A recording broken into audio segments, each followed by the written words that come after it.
अखिल भारतीय संत समिति के संरक्षकत्व में यह सभा का आयोजन हुआ है। विषय आप सभी लोगों को मालूम है, बहुत विस्तार में जाने की आवश्यकता नहीं है और पूर्व वक्ता श्री ने सारी बात विस्तार से कही है। इतनी बात समझने की है कि न्याय क्या है और अन्याय क्या है, और किसके साथ न्याय हो रहा है और किसके साथ अन्याय हो रहा है, और कौन अन्याय कर रहा है, किसके द्वारा अन्याय प्रायोजित है। यदि किसी देश में राजनीतिक हलचल होती है, उठापटक होती है, वह देश बहुसंख्यक है। जिस धर्म के लोग अधिक संख्या वाले वहाँ निवास करते हैं, जैसे बांग्लादेश का ही प्रसंग है, तो बांग्लादेश में तो जिस समुदाय के लोग सर्वाधिक हैं, उनके बीच में आपस में शासन के साथ मतभेद होता रहता है। तो इसमें हिंदुओं का क्या दोष है? वहाँ जो हिंदू निवास करने वाले हैं, उनका क्या दोष है? उनको क्यों निशाना बनाया जा रहा है? हिंदुओं को ही नहीं, अल्पसंख्यक जितने भी हैं वहाँ, जो सिख हैं, जैन हैं और दूसरे भी धर्मानुयायी हैं, मुस्लिम को छोड़ करके, उन सबको गिन गिन करके टारगेट करके उनकी हत्याएं की जा रही हैं, लूटपाट की जा रही है। ये कौन सा धर्म है और ऐसा करके हम क्या प्राप्त करेंगे? कौन क्या प्राप्त कर सकता है? हमारा जो धर्म है, जिस व्यक्ति का जो धर्म है, जो संप्रदाय है, यदि हम उसे स्वीकार करते हैं तो उनके नियम माने एनो जो बंधारण छे, उसका जो संविधान है वह भी स्वीकार करना चाहिए। तो कोई किसी भी धर्म ग्रंथ में यह आदेश तो नहीं दिया गया है जो वहाँ हो रहा है। इन बातों पर ध्यान देने की आवश्यकता है।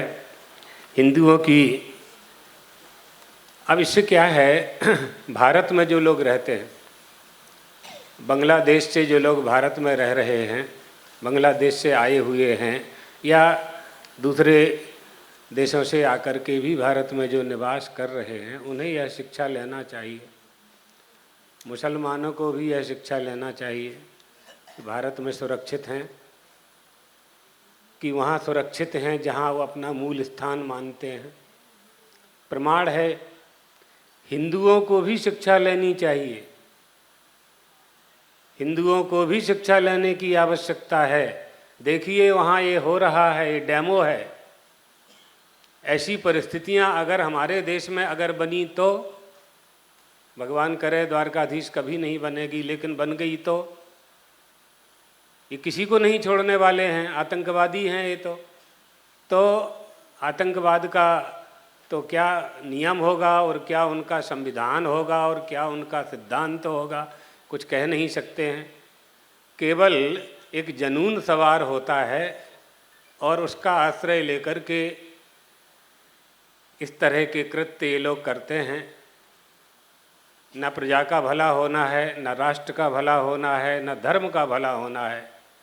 ऐसे प्रयत्नों से बचना चाहिए। हम सबको, सनातन धर्मावलंबियों को, हिंदू धर्मावलंबियों को, हमारे देश में तो सबका स्वागत हुआ है। सैकड़ों साल से जो आते गए हमारे देश में उनका निवास स्थान बनता गया। हमारी संस्कृति उनका रक्षण संरक्षण करती रही, उनका स्वागत करती रही। हमारी सरकारें उनको भरण पोषण देती रहीं, करती रहीं, अभी भी कर रहे। वहाँ मुसलमानों ने मुसलमान शासन के ही विरुद्ध ये कदम उठाया है। तो उनकी जनसंख्या इस समय कम है, इसलिए ऐसा नहीं कर पा रहे हैं। यदि जनसंख्या वृद्धि हो जाएगी, बराबरी के हो जाएंगे, 50-50 हो जाएंगे, हमको भी नहीं छोड़ेंगे ये लोग। फिर आपके सामने प्रमाण है, हमको भी नहीं छोड़ेंगे। इसलिए हम धर्म की रक्षा करके क्या करेंगे?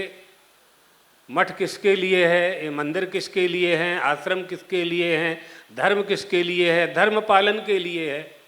धर्म तो धर्मी में रहता है ना, हिंदू में ही हिंदुत्व होगा ना। तो जब धर्म धर्मी में रहता है, तो जब हमारी संख्या ही नहीं रहेगी, तो जब हम बहुत संख्या वाले थे तब भी विधर्मियों ने आक्रमण करके सैकड़ों वर्ष तक हमारे ऊपर शासन किया। अंग्रेज़ों का शासन तो अभी अभी की बात है, 75 साल पहले तक वो रहे हमारे देश में। इन सब परिस्थितियों पर विचार करके सभी हिंदू संगठनों को एक होना चाहिए और सनातन धर्मावलंबियों को जितने भी हमारे संगठन हैं सबको एक होकर के काम करना होगा। अन्यथा धीरे धीरे जो आने वाला भविष्य है वो ठीक नहीं होगा। बहुत आवश्यकता है विचार करने की। सनातन धर्म है, हम ये जानते हैं, हमारा इतिहास प्रमाण है कि नष्ट होने वाला नहीं है, लेकिन आपत्ति तो आती रही है। ना आए ऐसा प्रयास हमें करना चाहिए, सचेत होना चाहिए, सावधान होना चाहिए। तो परिस्थितियाँ सामान्य हो, इसके लिए शासन प्रशासन अपने अनुसार कुछ ना कुछ कर ही रहे होंगे, कर ही रहे हैं। कुछ थोड़ा थोड़ा वहाँ भी सूचना मिली है कि ठीक होने लगा है, लेकिन इस बात का बिल्कुल विरोध होना चाहिए कि जिस तरह का कार्य बांग्लादेश में हिंदुओं के साथ हुआ है, किसी का मरना अच्छा नहीं मानते, चाहे वो हिंदू हो, चाहे मुस्लिम हो, चाहे ईसाई हो, चाहे सिख हो, चाहे जैन हो, कोई हो, किसी की मृत्यु स्वीकार नहीं की जा सकती, नहीं होनी चाहिए इस तरह से। स्वाभाविक रूप से तो सभी को जाना है। मृत्युर्विभेश किम मूढ़ो भीतम मुंचति किम यमः। 100 वर्ष के बाद तो हमें जाना ही है, लेकिन इस तरह से जो अत्याचार हो रहा है और इसका यदि हम लोग आवाज़ नहीं उठाएंगे, भारत में रहने वाले हिंदू एक नहीं होंगे, आंदोलन नहीं करेंगे, उपदेश नहीं करेंगे, प्रार्थना नहीं करेंगे, भगवान से प्रार्थना भी करनी चाहिए, जो कर सकते हैं, जो कर सकते हैं वो करना चाहिए। नहीं करेंगे तो पूरे विश्व में जहाँ जहाँ हिंदू हैं और जहाँ जहाँ ऐसी समस्याएं, राजनीतिक समस्याएं आएंगी, उनके साथ भी यही व्यवहार होगा। तो इसलिए हमें अपने देश को, हिंदुओं को भी जगाना है और विदेशों में जो रहने वाले हिंदू हैं, विदेशों में जो रहते हैं, पूरे विश्व में हिंदू फैले हुए हैं, करोड़ों की संख्या में फैले हुए हैं, उनकी रक्षा पर भी विचार करना है। उन लोगों को भी विचार करना चाहिए कि जो जहाँ पर हैं हिंदुओं का पक्ष लेकर के उन्हें आंदोलन करने चाहिए कि बांग्लादेश में जो हो रहा है उस अन्याय का हम विरोध करते हैं। इसलिए ये आज का कार्यक्रम आयोजित किया गया। हमने हमारे सनातन धर्म संरक्षण समिति के कार्यकारी अध्यक्ष मुक्तानंद बाबू जी से बात की, उन्होंने भी स्वीकृति दी और इसकी शुरुआत आचार्य सभा के अध्यक्ष स्वामी परमात्मानंद जी ने प्रारंभ में की और जो शिवानंद आश्रम में हमारा चातुर्मास हो ही रहा है, तो वहाँ परमात्मानंद जी का सुझाव था कि एक कार्यक्रम ऐसा हो जिससे संदेश हिंदुओं के पक्ष में जाए और लोगों को बल मिले। इसी कारण से यह आज का संक्षिप्त आयोजन किया गया है। हमारा शांत बैठना ही उनको बल प्रदान करेगा, इसलिए शांत नहीं बैठना है। जो कुछ भी हम कर सकते हैं हमें करना चाहिए और हम लोग करेंगे भी। ऐसा नहीं है। बात कहाँ आती है कि अलग अलग लकड़ी धुआड़ा करे छे, है ना। सब एक हो जाएं तो कोई हिंदुओं की तरफ आंख उठा के नहीं देख सकता। इतनी बड़ी शक्ति है विश्व में।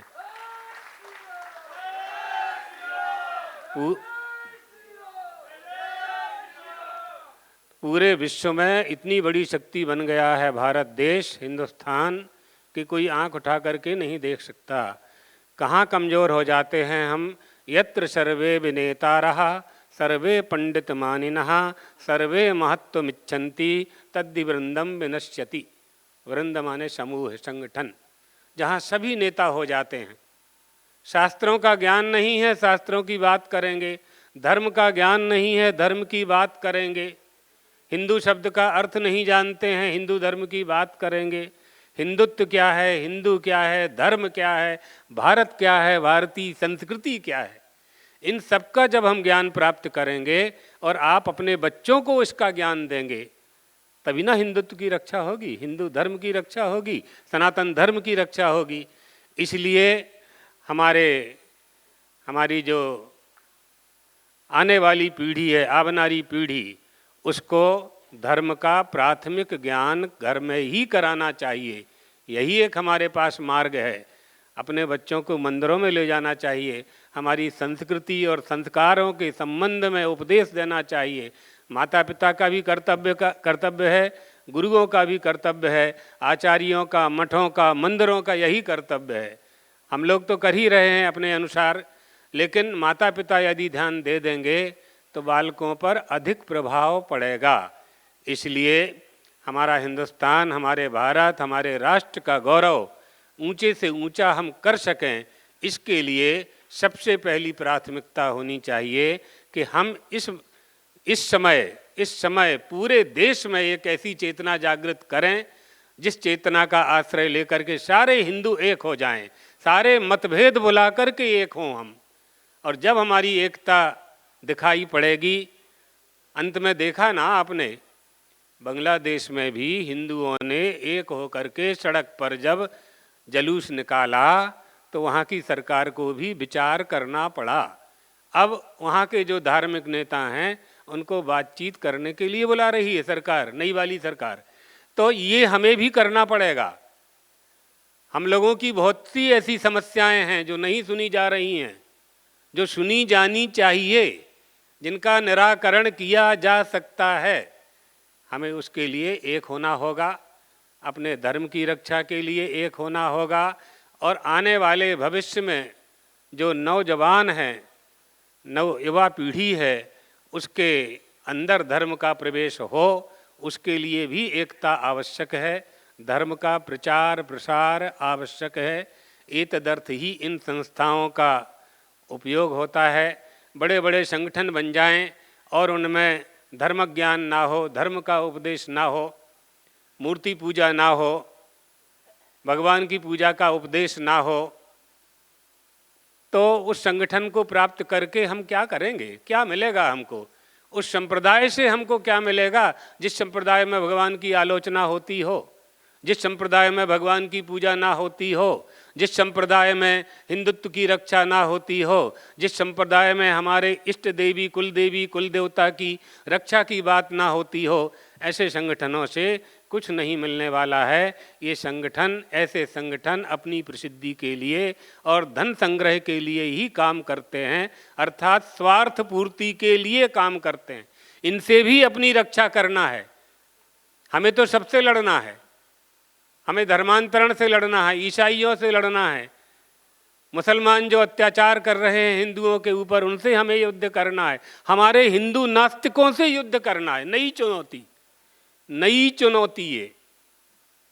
इसलिए हम कह रहे हैं सभी एक होना, एक होकर के यदि हम कोई भी संदेश देंगे, बात करेंगे, उस संदेश को फैलाएंगे, तो निश्चित रूप से हमें सफलता मिलेगी और हमारी संस्कृति और संस्कार सुरक्षित रहेंगे, जिसकी सुरक्षा के लिए बड़े बड़े महापुरुषों ने अवतार लिया। भगवत पादाद्य शंकराचार्य ना हुए होते, आज हिंदू धर्म ही ना होता।